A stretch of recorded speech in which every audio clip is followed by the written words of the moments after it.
My brother mocked me at Grandpa's funeral, but I grabbed my husband's arm. We have to go, now. I wouldn't speak until we were safe in the car. I turned to him. You really didn't see it, did you? Then I made one phone call. 10 minutes later, the FBI stormed in. I don't remember much of Grandpa's eulogy. Just the sound of my brother's voice behind me, low but loud enough to carry. The useless soldier finally came. Everyone laughed, tight, awkward chuckles, except my husband, Daniel. He smiled. That smile told me everything I needed to know. I turned to him, my nails digging into his arm. We have to go, now. He blinked. What? Get in the car, I said through clenched teeth. I didn't speak until the doors were locked and the engine was running. The silence was thick. And then I turned to him. You really didn't see it, did you? He stared at me like I was speaking another language. I pulled out my phone. One contact, one call.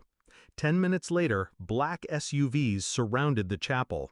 Men in tactical vests swarmed in, guns drawn, shouting, people screaming.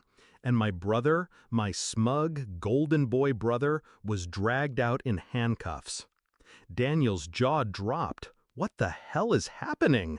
I looked straight ahead, heart steady, breath even. Justice. 3 years ago, I came back from deployment. 22 months overseas. Dust, blood, silence. I came home to find my brother had married my best friend.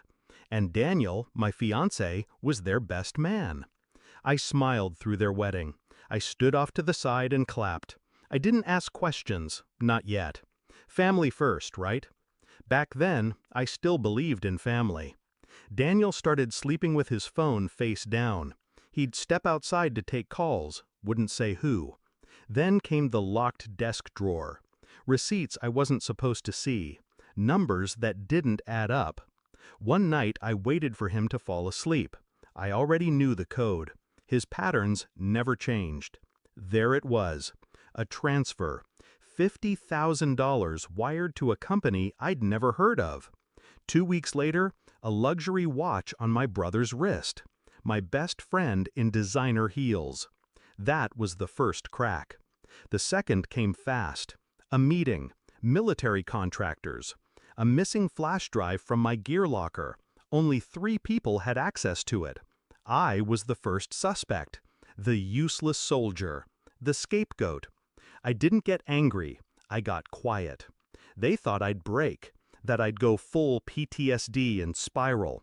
But I took notes, watched patterns, built timelines. They were stealing, selling classified intel, using my security clearance as the trail. Daniel handled the finances. My brother funneled the buyers. My best friend played the middle. 3 of them, 1 me. But I had time, silence, patience, and one last favor from a man I saved in Kandahar. His name wasn't on any government list. But when he picked up the phone and I told him I needed eyes, ears, access, he didn't ask questions. Over a year, I built my case, collected files, recorded conversations, traced payments. Daniel never once suspected me. He thought I was healing. My brother kept calling me weak, useless soldier. Funny how people confuse silence for surrender. The final piece came when my best friend slipped up. She bragged at a wine tasting, said something about cleaning metadata off files. I smiled and poured her another glass. She didn't know I was wearing a wire. I gave it all to the FBI. Every document, every name, every transaction. But I asked for one thing in return. Let me watch. Let me see their faces the moment everything crumbled. So I showed up at the funeral. I watched my brother smirk and my husband squeeze my hand like we were still the perfect couple. He had no idea the casket he stood beside would be the last normal moment of his life. That's the thing about betrayal. It always blooms in plain sight. You just have to know where to look. When the agent stormed in, I didn't flinch. My brother screamed as they cuffed him. My best friend tried to run. Heels snapped. Daniel just stood there, eyes wide, mouth open. "Babe?" he whispered. I got out of the car, walked up to him. 3 years, I said quietly. 3 years you used me, lied to me, sold out everything I fought for.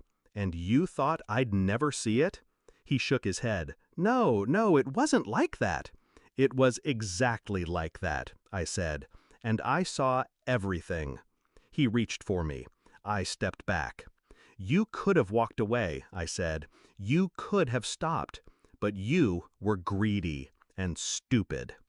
He dropped to his knees as they took him. I got back in the car, shut the door.